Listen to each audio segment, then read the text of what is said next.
ताब्यात घ्या, पोलीस भाजपच्या लोकांना ताब्यात घेत नाही आणि शिवसैनिकांना ताब्यात घ्यायचं सांगते, तर कसं सहन करू आम्ही?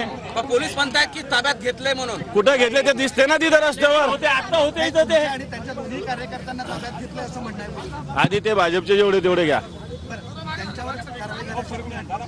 हा त्यांना उचला, बाकी काय म्हणणार. काल नरेंद्र मोदींच्या विरोधात तुम्ही आंदोलन केलं, त्याच वचपा काढण्यासाठी अरे सोडा हो, यांच्यात काय तुम्ही पळून गेले सगळे.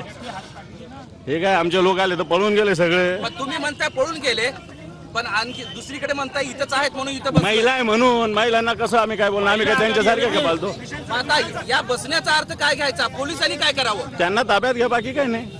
पण यामुळं इथं कायदा सुव्यवस्थेचा प्रश्न निर्माण झालाय. जालना रोड आहे, तुम्हाला माहितच आहे. पोलीस हे जबाबदार. शहराचा हृदय आहे, रस्ता आहे. पोलीस जबाबदार याला, पोलिसांनी त्याची खबरदारी घ्यायला पाहिजे होती. मी रात्री सीपींना फोन केला होता या संदर्भात, सीपीने ऐकलं नाही. अरे पण तुमचे विरोधी पक्ष नेते म्हणून तुमची जबाबदारी.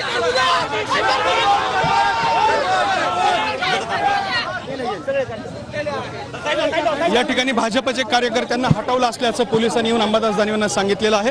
त्यानंतर अंबादास दानवे रामा हॉटेलमध्ये निघालेली आहे. त्यांनी या ठिकाणचा राडा जो आहे तो थोडासा शांत झाल्याचा पाहायला मिळत आहे. मात्र प्रचंड मोठं तणावाचं वातावरण जे आहे ते या ठिकाणी निर्माण झालं होतं. रामा हॉटेलने सुद्धा आपल्या हॉटेलचे दरवाजे, गेट जे आहे ते बंद करून घेतलेले आहेत. आता ते दरवाजा खोलून अंबादास दानवे हे आदित्य ठाकरेंच्या भेटीसाठी या ठिकाणी निघाले असल्याचं आपल्याला पाहायला मिळतंय. मात्र एक प्रचंड मोठा राडा जो आहे तो या ठिकाणी पाहायला मिळाला होता. भाजपच्या कार्यकर्त्यांनी आदित्य ठाकरे यांना विरोध करण्यासाठी या ठिकाणी दाखल झाले होते. मात्र शिवसेनेच्या कार्यकर्त्यांनी सुद्धा त्यांना प्रत्युत्तर दिलेलं आहे आणि त्या दरम्यान जो काही राडा झाला त्या राड्याचा परिणाम हाणामारीमध्ये सुद्धा झाला आणि पोलिसांकडून सौम्य लाठीचार्ज करण्यात आला.